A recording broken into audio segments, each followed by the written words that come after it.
अस्सलाम वालेकुम, मैं हूं इमरान आजम और आप देख रहे हैं मेरा यूट्यूब चैनल इमरान आजम व्यूज। हमारे साथ मौजूद हैं सीनियर साइंटिस्ट हैं नेशनल एग्रीकल्चर रिसर्च काउंसिल के डॉक्टर सरदार साहिद सरवर साहब।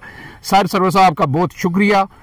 आपसे ये पूछूंगा कि यहाँ पे जहाँ दीगर चीज़ों की इंपोर्ट होती है वहाँ पाकिस्तान में हर बंदा चाय का बहुत शौकीन है। कोई ऐसा बंदा नहीं है जो दिन में 4 से 5 कप जो है चाय ना पीता हो। अगर बहुत कम कोई पीता है तो मेरे ख्याल में 2 से 3 कप वो ज़रूर पीता है।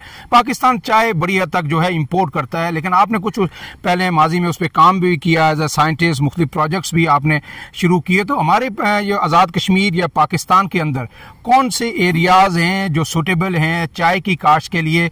और एक आपने आज़ाद कश्मीर में एक प्रोजेक्ट जो है मेरे ख्याल में सन 2000 के करीब राउंड अबाउट कहीं शुरू किया था, उस प्रोजेक्ट की नाकामी की वजह क्या थी, वो क्यों नाकाम हुआ, उसके हवाले से बताइए। और फिर पाकिस्तान में बताइए कि कहाँ इस वक्त आपकी जो इंटरनेशनल क्वालिटी की चाय जो है वो पैदा हो रही है। सर, मैंने जब ये नौकरी स्टार्ट की थी तो मेरी पहली जो अपॉइंटमेंट थी वो टी रिसर्च इंस्टीट्यूट मानसरा शिंक्यारी में हुई थी। शिंक्यारी टी रिसर्च इंस्टीट्यूट, और वहाँ पे हमारे पास चाइनीज वैरायटी थी, उन पर रिसर्च हुई। उसके बाद मुख्तलिफ प्रोजेक्ट्स चले जिनके तहत हमने चाय के लिए जो सूटेबल एरिया से उनका सर्वे किया गया।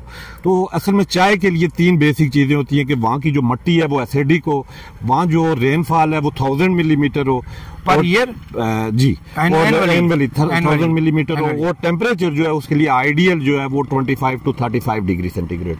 ये 3 बेसिक रीजन है। और सबसे मेन चीज जो एसिडिक साइल, और चाय की जो आप कहते हैं कि उसकी जो एक्सटेंशन या उसके फैलने में जो सबसे बड़ी रीजन थी वो यही साइल की एसिडिटी थी, क्योंकि पाकिस्तान की मोस्टली साइल्स जो है ये अल्कलाइन है और ये पंजाब सारा, सिंध सारा, तो कुछ लिमिटेड एरिया थे। तो जब एक हमने उस प्रोजेक्ट के तहत एक गवर्नमेंट और प्राइवेट कंपनीज के जरिए एक प्रोजेक्ट है, तो हमने ये एक्सप्लोर किए थे कि केपीके के एरियाज और एजेके का बहुत सा एरिया हमने नीलम वैली से लेके फॉरवर्ड कोटा तक सैंपलिंग की, डाटा लिया। तो फिर कुछ एरियाज आइडेंटिफाई, तकरीबन उस वक्त हमने कोई 90,000 एकड़ रकबा जो चाय के लिए सूटेबल है। अब अगला सवाल कि बहुत बड़ी क्वांटिटी में चाय इंपोर्ट होती है। आजाद नहीं, इससे पहले ये बता दीजिए कि आजाद कश्मीर में आपने पायलट प्रोजेक्ट कहाँ पे किया जो सक्सेसफुल नहीं हुआ?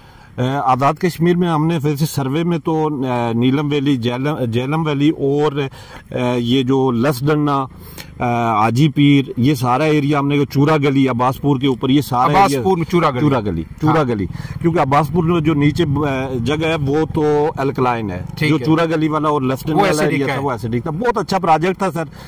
Private companies, Khwaja foods, Karshi industries and Janu group of industries, ये इन्होंने 1 अरब रुपया उस पर इन्वेस्ट करना था और गवर्नमेंट ने उनको फैसिलिटेट करना था। बट मैं अगर शॉर्टली ये कहूँ तो हमारी बदकिस्मती है आज़ाद कश्मीर की कि वो एक ऐसा प्रोजेक्ट था कि पाकिस्तान के अंदर सिर्फ एजेके का इतना बड़ा रकबा जो था चाय के लिए सूटेबल था। अगर वो प्रोजेक्ट कामयाब हो जाता तो ये आज़ाद कश्मीर की तकदीर बदल सकता था, क्योंकि उसमें कारखाने लगने थे, लेबर इन्वॉल्व होनी थी, और एक जो पाकिस्तान इंपोर्ट कर रहा है सबसे ज्यादा ये कह रहे हैं कि आजाद कश्मीर में इंडस्ट्री कोई नहीं है। बार बार हम कहते हैं हमारा रोजगार ही जो आजाद कश्मीर के लोगों का वो नौकरी है सिर्फ, और वो भी सरकारी नौकरी है, फैक्ट्री कोई नहीं। तो जब इतना बड़ा है कि बिजनेस अपॉर्चुनिटी हमें मिल रही थी और सब प्रोजेक्ट शुरू भी हुआ था, तो मुझे स्पेसिफिकली जो नाजरीन भी जानना चाहेंगे, खास करके आजाद कश्मीर के जो लोग हैं, कि अब्बासपुर का वो प्रोजेक्ट फेल क्यों हुआ, किसकी कोताही थी, बेसिक वजह क्या थी? अगर 1 2 3 वजूहत आप बता सर। सबसे मेन वजह तो ये थी कि वहां पे ये 2005 में MOU साइन हुआ था।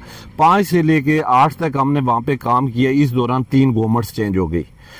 जैसे कि आप जानते हैं कि आजाद कश्मीर में जब गवर्नमेंट चेंज हो तो ब्यूरोक्रेसी चेंज, सारी चीजें, पॉलिसी चेंज हो जाती है, वो इम्पैक्ट। तो 3 साल तो वो ब्रीफिंग में चाहता रहा। फिर जो एरिया जब प्रैक्टिकली काम स्टार्ट हुआ तो वहां पे जो लोगों की इलीगल इंक्रोचमेंट थी, फॉरेस्ट एरिया जो एलोकेट किया गया था। अच्छा, आपने सरकारी जमीन उसके लिए 90 ईयर का लीज था, फॉरेस्ट की जमीन थी, और यानी किसी की पर्सनल नहीं थी। उसके बावजूद ये है कि क्योंकि वहां की जो कम्युनिटी थी, सही है, उसने वो प्रोजेक्ट कामयाब नहीं, और गवर्नमेंट के जो इदारे थे जैसे फॉरेस्ट डिपार्टमेंट, AJK, ये सारे कोऑर्डिनेशन में काम कर रहे थे। सही है। और वो इतना अच्छा इमरान साहब प्रोजेक्ट था कि उसकी हमने इन्वेंट्री बनाई थी कि वहां से कोई एक जंगल का जो पौधा है वो नहीं काट सकते थे। वहां डिस्पेंसरी गवर्नमेंट ने बना के देनी थी, बिजली वहां पे फेडरल गवर्नमेंट ने पहुंचा के दी, रोड्स वहां पे पहुंचा के दी, वहीं पे कारखाना लगना था और 95% वो उस एमओयू के अंदर था कि यही हमारे लोकल लोगों को एम्प्लॉयमेंट मिलेगी। 5% बाहर से आ सकते थे। लेकिन उसके बावजूद जो कंपनी थी उन्होंने बड़ी कोशिश की। एक दफा उनका वेयर हाउस जला दिया गया, फिर बाकी चीजें वेयर हाउस जला दिया गया वहां की कम्युनिटी की उस पे। तो डेफिनेटली उसके पीछे जो है कुछ सियासी लोगों की सपोर्ट थी, बाकी लोग क्योंकि उनके अपने वोटर्स होते हैं, उनकी किसी का पानी अंदर था, किसी की भैंसों ने जाना था, किसी ने लकड़ी काटनी होती है। तो ये छोटी छोटी चीजों ने उस प्रोजेक्ट का बेड़ा गर्क कर दिया। मतलब ये कि जंगल के अंदर आपने भैंसें भी चरानी है, मवेशी भी लेके जाने हैं, वहां से आपने लकड़ी भी काट के लानी है, और इस वजह से इतना बड़ा प्रोजेक्ट ज़रा कम्युनिटी का दबाव हुआ होगा, वोटर हैं, सपोर्टर हैं, सारा पूरा इलाका उस जंगल से मुस्तफीद होता होगा। तो फिर सियासी लोगों ने भी कहा होगा चलें जलाएं, इस तरह नहीं ये बात से हुआ। तो उन्होंने वो वेयर हाउस भी जला लिया, उन कंपनीज का मशीनरी भी उनकी जला दी, और उसके बाद वो प्रोजेक्ट ये खत्म हो गया। फिर वो कंपनीज जो थी असल में उनका एग्रीमेंट था गवर्नमेंट के साथ, फेडरल गवर्नमेंट के साथ, कि हमने यहाँ 1 अरब 3 अरब रुपया इन्वेस्ट करना था उन्होंने, और गवर्नमेंट ने उनको फैसिलिटेट करना था, और एक जगह गवर्नमेंट ने सपोर्ट देनी थी, सिक्योरिटी सरमायादार। तो सिक्योरिटी भी उन्होंने भी खुद वो की हुई थी, खुद हायर की हुई थी। वहीं के 40-50 लोग उन्होंने हायर भी किए हुए, एम्प्लॉयमेंट भी दी हुई थी। हमने पहले साल 3 लाख पौधे भी उनको प्रोवाइड किए, जो टी की प्लांटेशन स्टार्ट हो गई थी। लेकिन वो लोगों की इलीगल इंक्रोचमेंट और इन चीजों ने उस प्रोजेक्ट को वो किया। आखिरी बात मुझे बताइए साहिर साहब, एक चाय का जो पौधा है, ये फल देने में जब आप इसको लगाते हैं तो कितना अरसा बाद ये तैयार होता है, और उसके बाद कितने साल तक ये फल दे सकता है आपको, उससे आप इस्तेमाल कर सकते हैं? अगर एक हमारा पौधा लग जाए तो वो 4 से 5 साल में तैयार हो जाता है, जो तैयार हो जाता है, और फिर वो 100 साल 120 साल तक वो प्रोडक्शन देता है। 120 साल तक प्रोडक्शन देता है, 5 साल में तैयार होता है। खाली आप उसकी ये मेरे ख्याल में आप उसके क्लाइमेट पे कितना बड़ा असर है। क्लाइमेट जो अभी चेंज आ रही है, इसमें अगर चाय के बागात, हमारे आजाद कश्मीर के वो जो पहाड़ हैं वो बिल्कुल खाली हो रहे हैं, तो वहाँ के अगर चाय, क्योंकि वो एरिया सूटेबल है, तो हम उम्मीद ये रखते हैं कि गवर्नमेंट कहीं इस चीज पे इनिशिएटिव ले और आजाद कश्मीर में ये एक बहुत बड़ी इंडस्ट्री बन सकती है।